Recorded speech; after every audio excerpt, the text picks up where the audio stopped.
guys, it's Meg and welcome back to my YouTube channel. Today I'm going to be reviewing the new Acrylograph pens from Archer and Olive's collab with Amanda Rach Lee, so let's just get into it.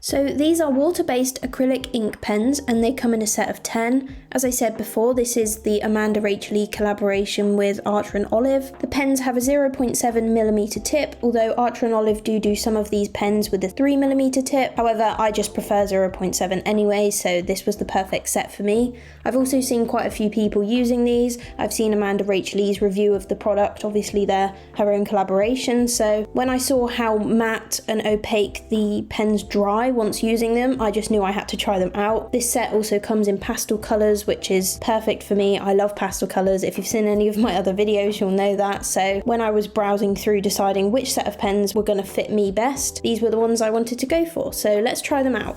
So my first impression of these pens, I loved the little tin that they came in, and each of the pens had their own little slot, so they're set out really nicely. I also love that you get a really simple, easy instruction sheet to show you exactly how to get the best results from these pens. And the instructions the sheet gives you is to first of all shake the pen really well up and down with the pen lid still on so you don't get any ink coming out. You also then, once you've removed the lid, you need to pump the nib of the pen up and down on a bit of paper just to get the ink flowing down to the tip of the pen. This really didn't take any time at all and it made the ink flow perfectly. I didn't get any scratchiness when I first tried it out or anything like that, so I was really happy with how easy it was to get these pens up and running. So as you can see, I'm just going to be testing out the pens, making a little swatch and then writing the title of the colour beside it so you can see how the colours look once they're dried and also how you can write with these pens. And I'm going to be testing them out in the order that they come in the box, which is firstly Mellow Tangerine, then Pastel Sun, the next one is Pink Quartz, Lilac Fields, Rice Paper, Vintage Denim, Rustic Brown, Stormy Seafoam, Faded Pear and Crisp White. I also thought it was a really cute feature that the name of the colour of the pen is written on the side of the barrel of the pen, and it's written in Amanda Rach Lee's own handwriting, which I just thought was a really sweet addition, and it really ties together the whole set of pens and shows it clearly is a collaboration between Amanda and Archer and Olive. So one of the main reasons why I wanted to try out these Acrylograph pens was having seen other people using them on Instagram and YouTube and stuff. I just really liked the way you could get a fully matte opaque block colour. I usually use Crayola Super Tips or other felt tip pens for my colouring in my bullet journal, and although I found quite a good way around it, you do still get the streaks when you're colouring with normal colouring pens. If you colour in the same direction and make sure all of the strokes are going in the same direction, you don't get that as badly. It doesn't detract as much from the overall look. However, the lines are still there and it's a little bit annoying, so I just really loved how these pens looked. I wasn't sure if it would look as good in real life. I didn't know if people had edited their pictures to make them look better or something like that, but I can confirm they do actually look like that. They do dry like paint basically, and it's just such a nice finish. I'm going to be probably spending a lot more money on these pens. So you'll probably be wondering how much these pens cost, and these ones were $35.50. I'm obviously in the UK, so I'm not quite sure how much that translates to in pounds, but I also had to pay a little bit extra for shipping, so that added to the cost.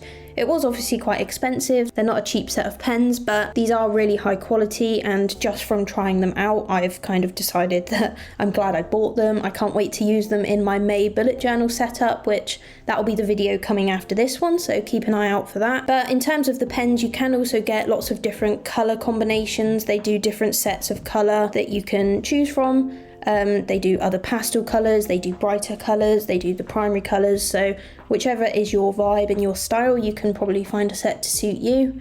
And I also really like the fact that you can actually buy the pens individually. I think they're about $3 to $4 per pen, which again is quite expensive, but a lot of pens, when you buy them individually, if they're kind of artist professional pens, then they're going to be at that sort of price point. So that's just handy if you've got a set and maybe there's a pen in particular that you use a lot, or you've got a favourite colour, or you've got a whole set and you just wanted one other colour to match with it that maybe doesn't come in that colour palette. That is a really handy way for you to be able to get the exact colour pens that you want without maybe buying a full set. In terms of the colours that are in this palette, I would have to say that my favourites are probably the Stormy Seafoam. I just really love that sort of sage green kind of colour.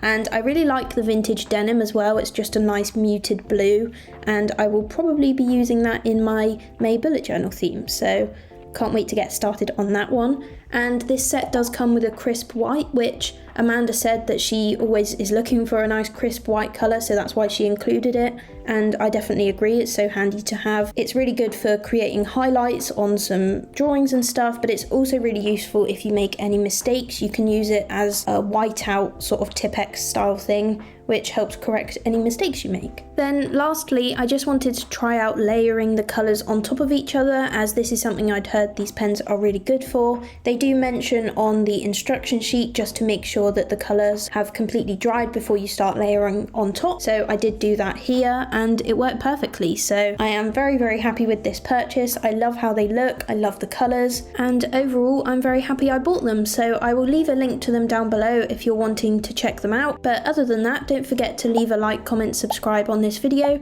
and I'll see you in the next one.